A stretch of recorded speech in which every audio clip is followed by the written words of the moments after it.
Kapwa tayo mahilig sa mga kwentong nakakakilabot. At sa gabing ito, isang alamat mula sa lumang nayon ang ating bubuksan. Handa ka na bang sumama kay Nathan at alamin ang misteryosong pagbabago sa kanyang lolo Ricardo pagkatapos ng digmaan? Sa ilalim ng malamlam na liwanag, may mga nilalang na nagtatago, nag-aabang, at handang sumipsip ng espiritu ng mga tao. Huwag patayin ang iyong ilaw at samahan mo ako hanggang dulo ng kwentong ito, kung saan ang katotohanan at ang dilim ay magtatagpo sa isang gabi ng Pasko. Sa isang tahimik na nayon sa Pilipinas, si Nathan ay masayang nakikinig sa mga kwento ng kabayanihan ng kanyang lolo Ricardo. Magkasama silang nakaupo sa isang lumang duyan sa kanilang bakuran na napapaligiran ng mga puno ng mangga. Habang umiindayog ang duyan, buhay na buhay ang mga kwento ng tapang at pagmamahal na ibinahagi ni lolo Ricardo. Alam mo ba, Nathan, kahit gaano kahirap ang digmaan, ang pag-ibig namin ni lola mo ang nagbigay sa akin ng lakas, wika ni lolo Ricardo habang ipinapakita ang mga lumang litrato at sulat na pinagpapalitan nila ng dalagang naghihintay sa kanyang pagbabalik. Tila mga relikya ng nakaraan, ang mga sulat na iyon ay nagpapatunay sa matatag na pag-ibig na pinanatili ng kanyang lolo sa kabila ng digmaan. Nang matapos ang digmaan, bumalik ang mga sundalo sa kanilang bayan, kabilang si lolo Ricardo. May mga pilat sa katawan at kaluluwa. Sinalubong siya ng dalaga na may ngiti sa labi, ngunit may bakas ng pangamba sa kanyang mga mata. Tila nagtataka siya sa mga sugat na hindi nakikita, ang mga sugat sa puso't isipan ng isang mandirigma. Makalipas ang ilang dekada, si lolo Ricardo ay naglalakad sa kalye ng kanilang bayan. Ang kanyang mga kilos ay mabagal at tila may pasan-pasan. Ang mga kapitbahay ay nagbubulungan sa pagbabago ng kanyang anyo, na tila hindi na siya ang dating Ricardo na kilala nila. May mga bulong na baka dala ito ng matinding pinagdaanan sa digmaan. Sa loob ng kanilang bahay, tahimik na nakatitig si lolo Ricardo sa lumang kahon ng mga sulat at medalya ng digmaan. Umiiwas siya sa mga tanong ni Nathan tungkol sa kanyang mga karanasan sa huling bahagi ng digmaan. Tila may mga alaala siyang ayaw ng balikan, mga karanasang gusto na lang niyang kalimutan. Habang kumakain sila ng hapunan, hindi mapigilan ni Nathan na magtanong kay lolo Ricardo tungkol sa digmaan. Ngunit palagi siyang nagpapalit ng usapan, nagbibigay ng mga paalala tungkol sa kahalagahan ng pamilya at pagiging matatag sa buhay. Ang digmaan, Nathan, ay hindi lang labanan ng mga baril at bomba. Labanan din ito ng loob at damdamin, sambit ni lolo Ricardo na may lalim sa kanyang mga mata. Sa bawat pag-iwas ni lolo Ricardo, lalo lamang tumitindi ang kuryosidad ni Nathan. Ano nga ba ang mga sekretong itinatago ng dilim ng nakaraan?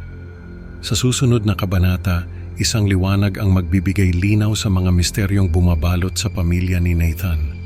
Ano kaya ang mga nilalang na namamayani sa dilim na binanggit ni lolo Ricardo? Ang kasagutan magbubukas ng bagong pahina ng kanilang alamat. Sa gitna ng masayang barangay fiesta, kung saan ang mga tawa at sigawan ng mga bata ay umaalingaw-ngaw, si lolo Ricardo ay abala sa pagtulong sa pag-ayos ng isang nasirang tolda.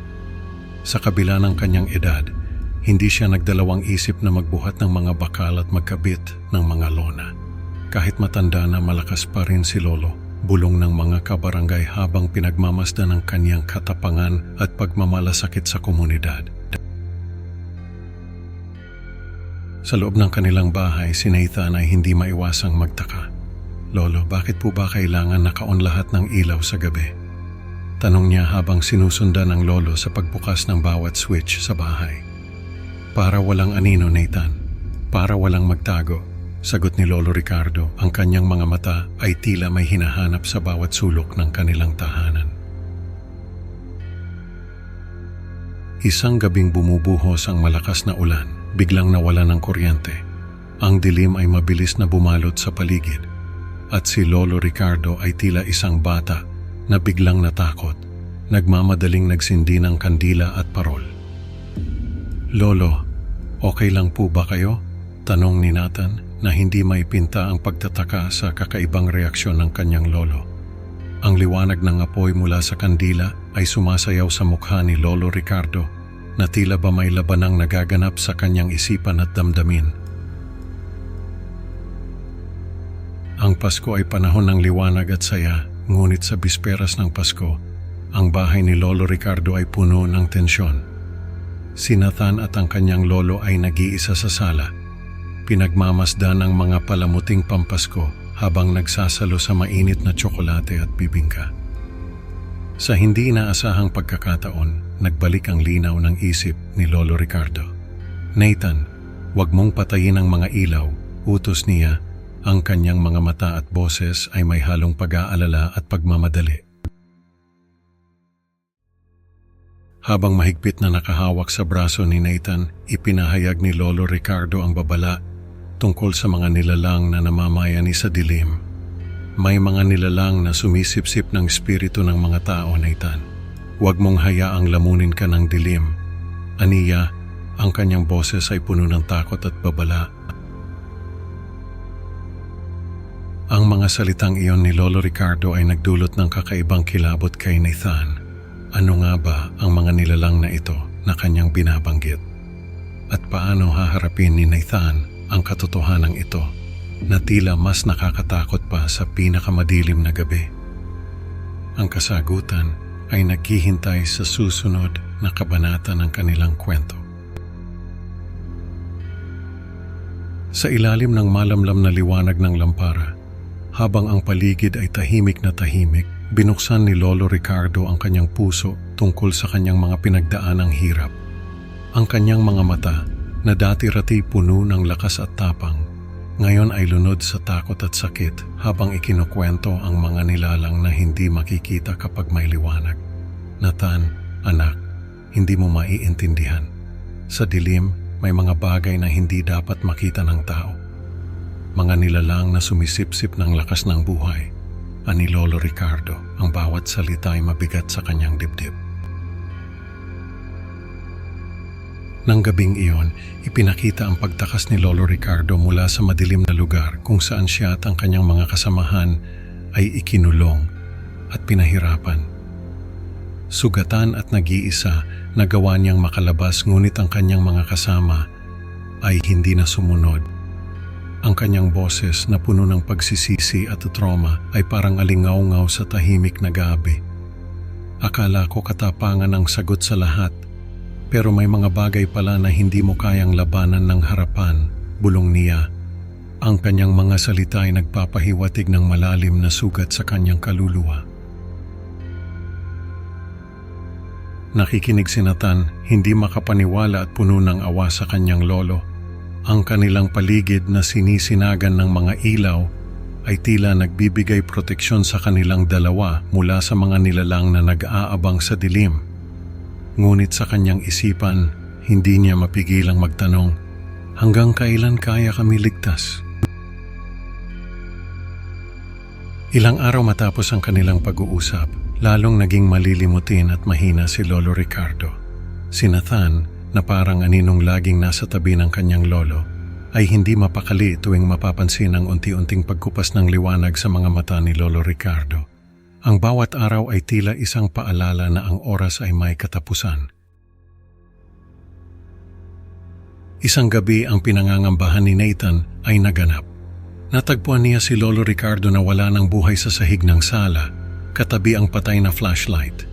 Ang mukha ng matanda ay payapa, ngunit may bakas ng pag-aalala na tila may huling mensahe na hindi na ipahayag. Si Lola Cecilia, na may luha sa mga mata, ay yumakap sa katawan ni Lolo Ricardo habang si Nathan ay nakatayo sa tabi, napapalibutan ng mga nakasinding kandila at parol. Ang puso ay puno ng pagsisisi at pangungulila. Sa libing ni Lolo Ricardo, si Nathan ay nag-alay ng panalangin at nagtirik ng kandila. "Lolo, patawad at iniwan kita sa dilim. Pangako, ang liwanag ng iyong alaala ay mananatili sa akin," bulong ni Nathan sa hangin, habang ang mga kandila ay sumasayaw sa ihip ng hangin. Nangako siya na hindi na muling hahayaang mag-isa ang kanyang lolo sa dilim at na ang liwanag ng alaala ni Lolo Ricardo ay mananatiling buhay sa puso niya. Ang kwento ni Nathan at Lolo Ricardo ay hindi lamang isang alaala ng nakaraan, kundi isang paalala na sa bawat liwanag mayroong anino ng dilim na nag-aabang. Ano nga ba ang naghihintay sa kanila sa susunod na kabanata ng kanilang buhay? Sa huli, natutunan ni Nathan na sa bawat liwanag may dilim na nag-aabang. Mga kababayan, salamat sa pakikinig. Huwag kalimutang mag-like at mag-subscribe sa Creepy Pinoy Stories para sa mas marami pang kwentong magpapakilabot sa inyo. Excited na ako makita kayo sa susunod na upload. At tandaan, bago matulog, baka may aninong nag-aabang sa dilim. Mag-ingat at magliwanag mga kaibigan.